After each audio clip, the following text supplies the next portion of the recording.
round robin scheduling algorithm, right? So this round robin scheduling algorithm is specially designed for this time sharing system, right? As we know that time sharing system is basically done for what purpose? So that the CPU should not be idle and each and every process should give a chance to execute it by keeping all the time CPU and operating system busy, right? That's why this is purely designed for the time sharing system, right? And thus, the second important concept in this round robin fashion is we will keep on saying the time slice and time quantum. Both are one and the same. So what is this time slice or time quantum? Any process which is given a burst time, right? Each and every process is given certain burst time. For example, P1 is a process and the burst time for the P1 I am giving it as 10 milliseconds of time. It means that this process P1 is going to execute this thing into the CPU for 10 milliseconds of time. Means a fixed time or the fixed time slot is allotted for that process to complete it. That is called as time quantum. That's why in general, or else a simple definition to say, it is a small unit of the time given for the process to execute. That is called as time quantum, or else you can say it as time slice. Normally in FIFO method, FIFO, SJF and in priority, what did we do here? In FIFO there was no time slice was added because as however the process entered into this waiting queue in the same fashion it was given and it was executed. Whereas in case of shortest job first, how we have done? So which process has a shortest amount of time, that was given a chance for execution in this. Whereas in case of priority, what did we do here? Simply which process is given a highest preference, highest priority, that process is given a first chance to execute. Whereas in case of round robin, it is, I have written something correlating with an FCFS. This is also similar to this FCFS, right? This is also similar to this FCFS, or else you can say it as FIFO. Both are one and the same. First come, first served, or first in, first out. Okay? But this is similar, but only difference is that in FIFO, preemption was not added, right? What do you mean by preemption? I told in my earlier class, primitive and non-primitive, right? Primitive is what? Where if any one process is entering into the execution, if there may be a chance of any of the resources availability is not there or interruption has occurred, means simply what it is going to do? It is going to shift the process from P1 to next process which is available in your waiting state, right? That is why this is the difference between FCFS and round robin. In FCFS it was not the case. Until and unless the process gets completed, it was not allowed. Whereas in case of round robin, it is similar, but the thing is that preemption is added to switch between the process. Got this point?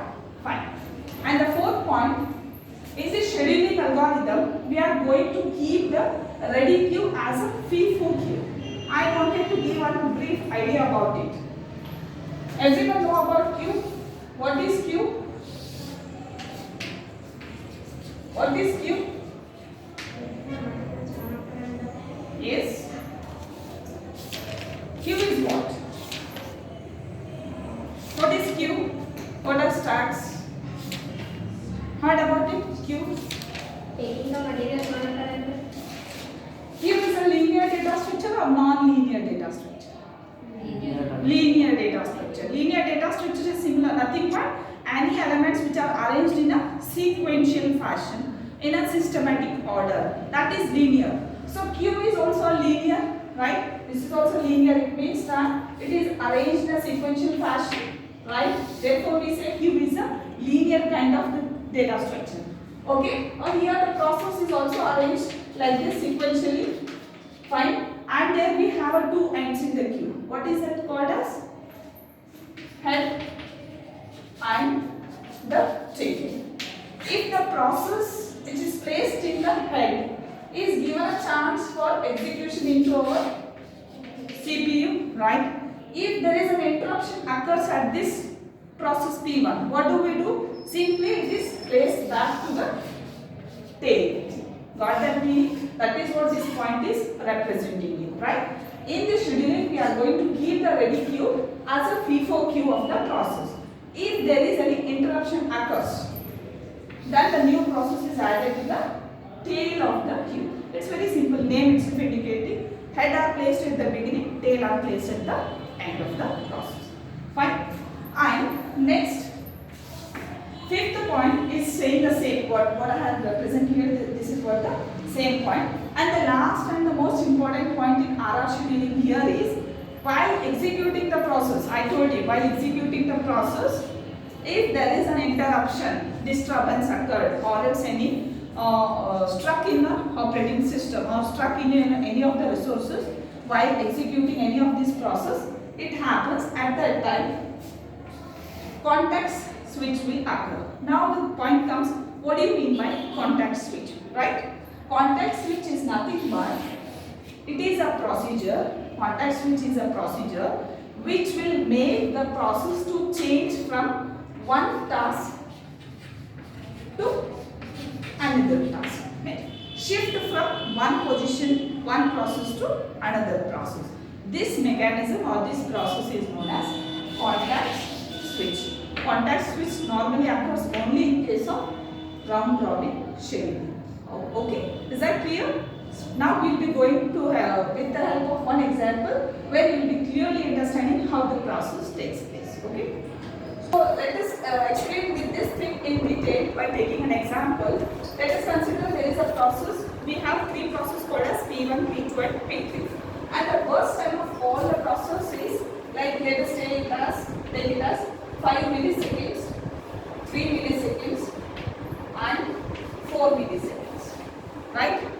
And the time slice for each of the process I am fixing it as, say it as 3 milliseconds of time.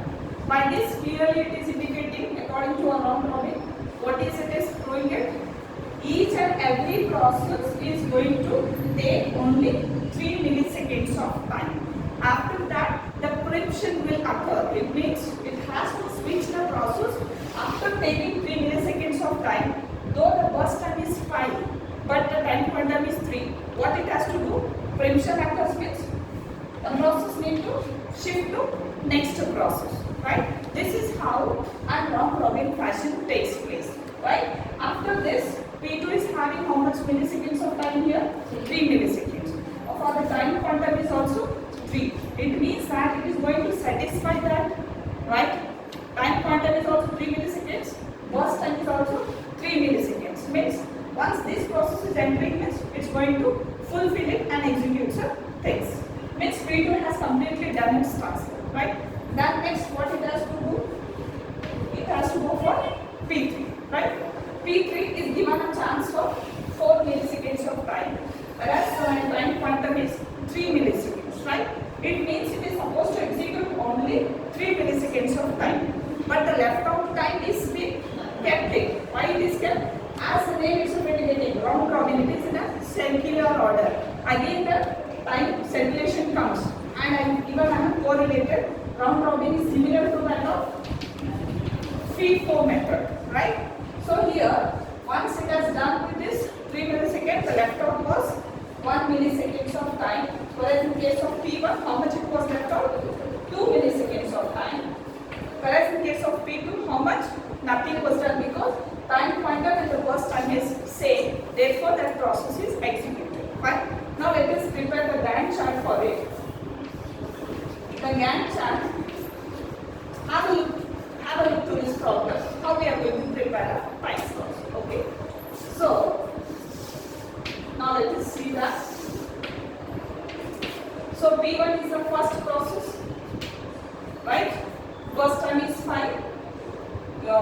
This time slice is 3 milliseconds. Right from 0.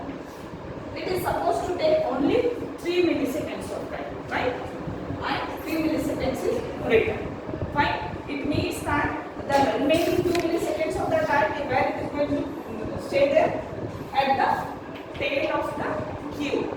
Right? Tail of the queue is going to stay. It means that P1 with 2 milliseconds left out, it is going to stay at the tail of the cube, right?